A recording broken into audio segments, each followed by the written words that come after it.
Bom, pessoal, então vamos lá. Retomando aqui, né, retomando aqui o assunto. Bom, então como eu estava falando para vocês, né, esse aqui foi o próximo ponto que fez com que os militares permanecessem mais ainda no poder, né? Então eles vão lá e criaram aqui, né, as eleições. Nós estamos aqui no ato, no AI3, né, AI número 3, e eles criaram eleições indiretas para governador, certo? Eleições indiretas para governador, tá?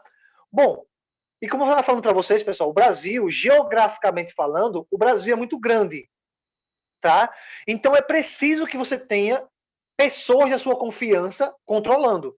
Vamos supor, vamos pegar aqui um exemplo, sei lá, a Vitória, ela tem 10 casas, ela aluga 10 casas, mas essas casas estão em reforma, tá? Ela não vai pegar qualquer pessoa e mandar cuidar da casa dela, né, para proteger essas casas, né, enquanto ela não fica pronta da reforma.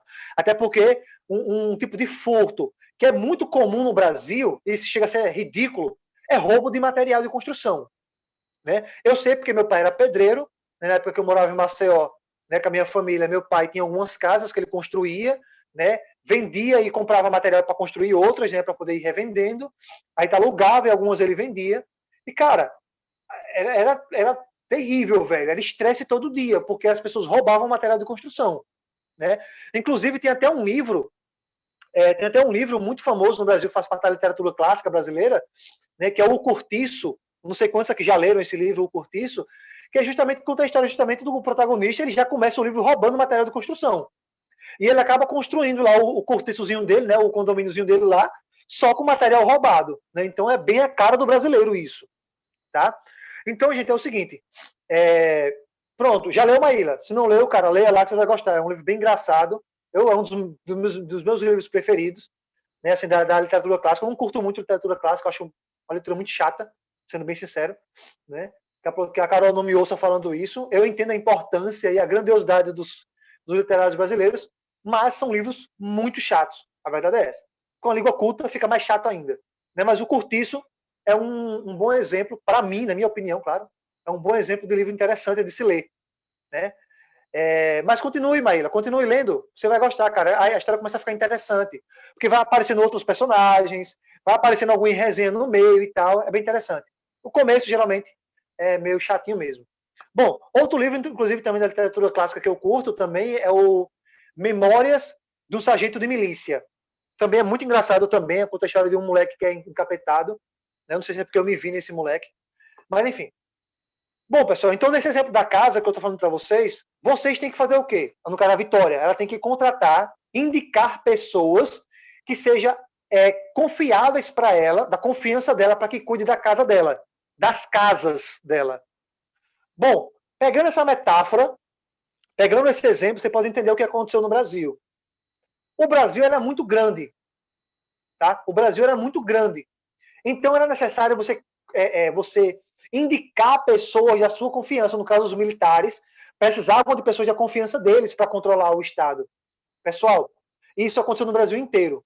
E eu tenho até um exemplo prático. Eu não vivi essa época, né? Eu nasci já na década de 90, né? Eu nasci em 1º de novembro de 1990, tá? Então já tinha passado a ditadura militar, mas meu pai e minha mãe estudaram. Minha mãe nasceu em 64 e meu pai também, eles tinham a mesma idade.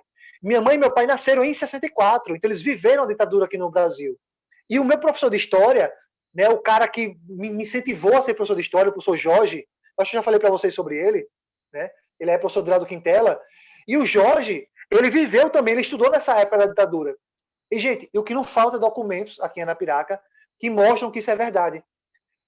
O governador escolhido na época, aqui para Alagoas, eu não me lembro agora o nome dele, mas ele era um governador ligado aos militares.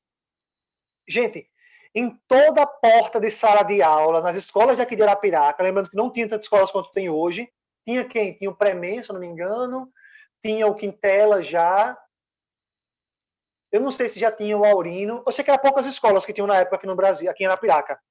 Mas, gente, nas escolas que tinham aqui em Arapiraca, na porta de cada sala ficava um soldado armado com um fuzil. Isso é real, isso aconteceu aqui em Arapiraca. Em cada porta de sala ficava um soldado armado com fuzil. Por quê? Porque se caso algum professor criticasse os militares ou o regime militar, pronto, Maíla, eu acho que já falei para vocês sobre isso, né? O cara era preso, meu irmão. E teria muita sorte se ele voltasse para casa. Certo? Então, vocês entenderam, né, gente, o que foi o AI número 3? O AI número 3 apenas pegou isso que eles tinham feito no AI número 1 e ampliou. Tá? Então, a partir de agora, não só as eleições para presidente, que era indireta, como também as eleições para governador. Então, a própria Patotinha se reunia, o colegiado militar se reunia, um votava no outro e escolhia o cara a dedo para o cara ficar lá como governador do estado. E lá, ele como governador do estado, ele indicava a dedo o prefeito e o prefeito colocava em cargos de poder aqueles que eram ligados a ele. Né? Brasil sendo Brasil. Uma estrutura corrupta e nojenta. Bem Brasil mesmo. Né? Vamos lá para o ato número 4. Gente, olha só. Chegou um ponto que o Castelo Branco, né, o governo Castelo Branco, notou, os militares desse governo, notaram que apenas esses atos institucionais não daria conta do recado. E aí, olha o que foi o ato número 4, pessoal. O ato número 4 pedia, né, colocava na lei aí a criação de uma nova Constituição. E é por isso que eu falo para vocês sempre, acho que já falei isso 1 milhão de vezes para vocês, mas eu vou repetir. É por isso que a nossa lei é tão nojenta, hipócrita, escrota e lixo como é. Nunca foi respeitada uma Constituição sequer. A primeira Constituição, né? A primeira Constituição foi aquela de 23, conhecida como Constituição da Mandioca. O que é que o Pedro I fez? O Pedro I olhou, não gostou porque limitava o poder dele, rasgou. Isso já mostra o respeito dele, né? Rasgou e mandou fazer outra, que foi a de 24, né? Que tinha lá o poder moderador, onde ele estava acima de todos os outros, né? Essa Constituição, quando chegou lá em 1894, já na República, foi feita outra Constituição. Quando chegou em 1934, lá no governo Vargas, foi feita outra Constituição. 1946, no populismo, comecinho, outra Constituição. E agora, em 67, 3 anos após o início da ditadura militar, outra Constituição, né? Então, mano, chega a ficar sem palavras quando eu falo sobre o Brasil, né? Bom, e para a gente poder encerrar a nossa aula de hoje, tem só esses 2 últimos pontos que eu queria comentar com vocês. O governo Castelo Branco criou, né, o chamado Serviço Nacional de Informação, o SNI. Gente, quando fala Serviço Nacional de Informação, foi basicamente o seguinte: já foi nesse momento aqui que começou-se a censurar a imprensa. As empresas tinham telefones grampeados, ou seja, tudo que era falado, todas as ligações eram ouvidas pelos militares. As cartas começaram a ser abertas. Os Correios, os funcionários dos Correios eram obrigados, quando chegava uma carta, eles abrirem para ver o conteúdo da carta, para ver se não tinha nenhum complô ou nenhuma conspiração contra o regime militar. Olha que coisa absurda, né? Então, é o chamado Serviço Nacional de Informação. Ou seja, foi um órgão criado especificamente para controlar tudo que saía, tudo que entrava no país, ali, seja cartas, seja telefone. Lembrando que na época não tinha internet, né? Então, seja mídia, né? No caso, as redes abertas, tá? Como Rede Globo, tá? Por exemplo, a SBT não tinha na época ainda. A Televisa existia na época, a Rádio Voz do Brasil, enfim, já deu para sacar aí, né? E as medidas econômicas foram criadas, né? Corte de gastos, aumento dos impostos, hora a hora, né? Quem é que sempre se ferra na história? O povo, né? Aumento de impostos e arroxo salarial. Gente, arroxo salarial é quando ele bloqueia o salário mínimo, tá? Ou seja, o salário mínimo não avança, não cresce. Você sabe muito bem que existe uma lei na Constituição de que todos os anos o salário tem que aumentar, né? Então, todo ano, por exemplo, quando eu trabalhei no supermercado 15 de novembro, há 9 anos atrás, o salário mínimo era R$850. Hoje em dia, o salário mínimo é R$1.045, né? Então, já aumentou muito de lá para cá. Fica aumentando muito não, né? Esse é o problema, né? Porque o salário mínimo aumenta uma vez por ano. E o preço dos produtos aumenta o ano todo, né?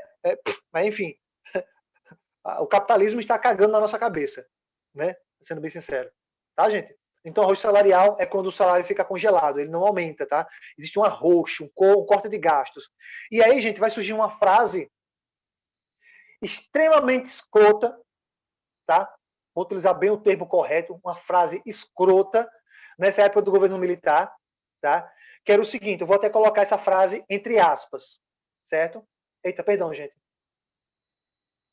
Eu vou até colocar essa frase.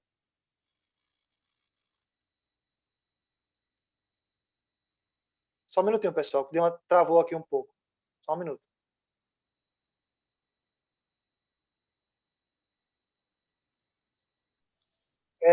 Vamos lá, então, só para a gente concluir aqui, tá? Deu um probleminha de novo, né? O segundo já. Mas, enfim, só para a gente concluir aqui, pessoal. Me lembrei o que eu estava falando, né? A questão da frase, né? Que foi criada, né? Uma frase bem ridícula, diga-se de passagem, né? Mas que os militares inventaram essa frase, tá? Os militares inventaram essa frase como uma maneira sendo bem sincero, de ludibriar a população, tá? Para que elas acreditassem no avanço, certo? E que frase era essa? Preste atenção aqui, ó. Era preciso, tá? Deixa eu diminuir aqui o tamanho da letra. Olha só, olha a frase que foi criada na época, gente, ó. Era preciso fazer o bolo crescer para só então dividir, tá? Para só então dividir. Cara, olha essa frase. A priori, você acha uma frase inocente, né? Uma frase, como eu posso dizer, uma frase até bonitinha, né? Era preciso fazer o bolo crescer para depois dividir. Gente, o que é que essa frase quer dizer? Os militares disseram o seguinte: troque o bolo por economia, pela palavra economia ou palavra dinheiro, por exemplo. Foi isso que eles quiseram dizer. Eles estavam, em outras palavras, dizendo o seguinte: que era preciso, primeiramente, fazer com que a economia crescesse, não importava os custos, e aí eu me lembro daquela frase que as pessoas associam ao Maquiavel, né? Que é, os fins justificam os meios. Já ouviram essa frase, né? As pessoas costumam dizer que foi o Maquiavel que falou, mas não foi o Maquiavel não, tá? Mas, enfim, a frase encaixa perfeitamente nesse sentido aqui. Os fins justificam os meios, ou seja, o resultado que eu quero vai justificar os meios que eu tomei para chegar até ele. Essa frase quer dizer isso. Gente, se vocês observarem aqui, né? Se vocês observarem aqui, pessoal, olha as medidas econômicas. Cortar os gastos, mas detalhe, não foi os gastos dele não, tá? Eles continuaram lucrando muito bem. Foi os gastos da população. Aumentou o imposto para a população e ainda bloqueou os salários. Tá? Ou seja, o povo só se ferrou. Quem foi que sustentou os militares? O povo. E quem mais se ferrou? O povo. Porque eles criaram essa frase bonitinha para ludibriar a população. Era preciso fazer o bolo crescer para só então dividir. Ou seja, era preciso, não importava como, fazer com que a economia brasileira crescesse e quando ela estivesse forte, estável, né, top das galáxias, aí é que o povo ia começar a receber a sua parcela. Tu acha que isso ia acontecer mesmo, pessoal? Né? Então, bicho, isso aqui foi só uma grande mentira, né, que foi utilizada aí pelos militares para literalmente ludibriar a população, certo? E no fim das contas não aconteceu nada disso, né? Então, na nossa próxima aula... Oi, pode falar. Enquanto acontecia essas coisas aqui no Brasil, os outros países tinham uma versão diferente do que estava acontecendo aqui? Não, era a mesma coisa, tá? Como falei para vocês, isso aqui foi a nossa ditadura foi sintoma, né? Foi consequência, na verdade, da Guerra Fria, né? E como era que o capitalismo se estabelecia nos países? Através do dinheiro que ele investia, através dos regimes militares, derrubando um presidente que era oposto e colocando alguém que era de acordo com o que os militares queriam, certo? Então era assim que os militares se mantinham no poder, tá, gente? Então, viu, Maíra? Então isso aqui está, né? A questão é que a economia estava com isso. Então, você não fazia nas próximas aulas, o primeiro governo, tá? O parlamento parlamentar Silva já é o primeiro, tá? A gente faz coisas, a gente tinha que tem um ato, não coisas que tem. A gente vai das próximas